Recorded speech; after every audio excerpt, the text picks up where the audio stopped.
I have an inexpensive cello, and I have loved it. I have loved learning on it.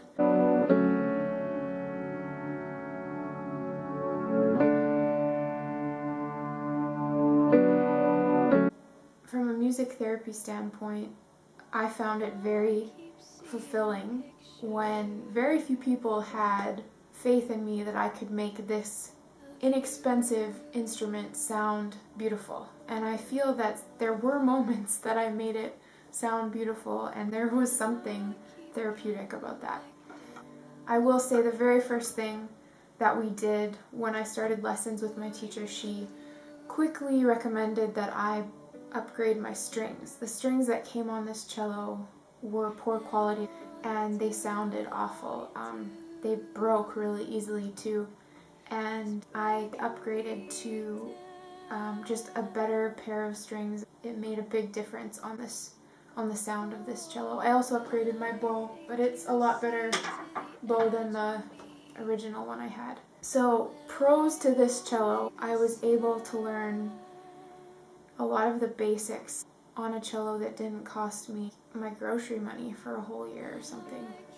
I'm a student, and I've been a student for like 6+ years. I don't have, thousands of dollars to spend on a new cello. So the pros is that it was inexpensive, as well as the element of surprising people when I could make this low quality cello ring.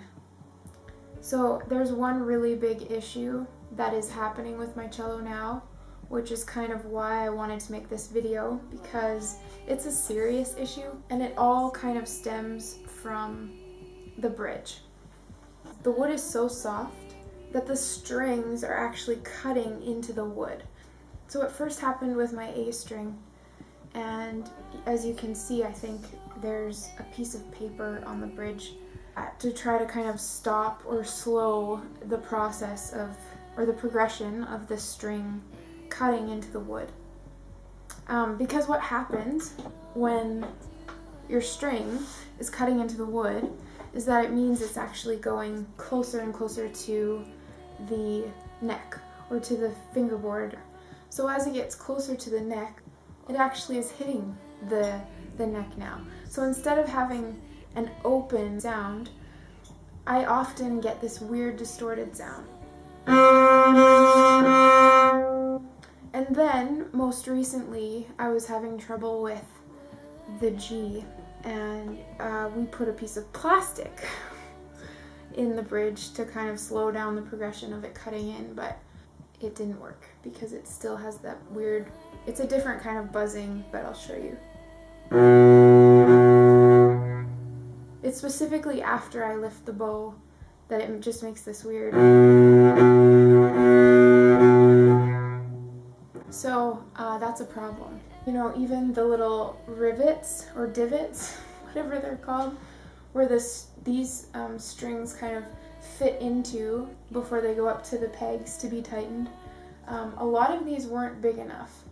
So my teacher, again, because I didn't know anything, she had to kind of take a tool and carve out a bigger space to kind of fit the strings in. And one string actually,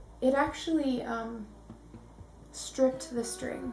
Like, I bought new strings for this cello.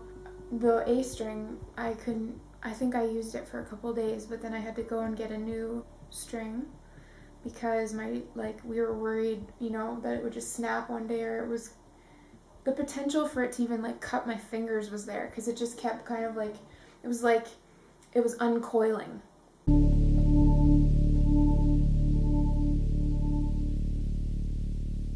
If you're thinking of trying out the cello and you don't have thousands of dollars, I would actually recommend getting a cheap cello.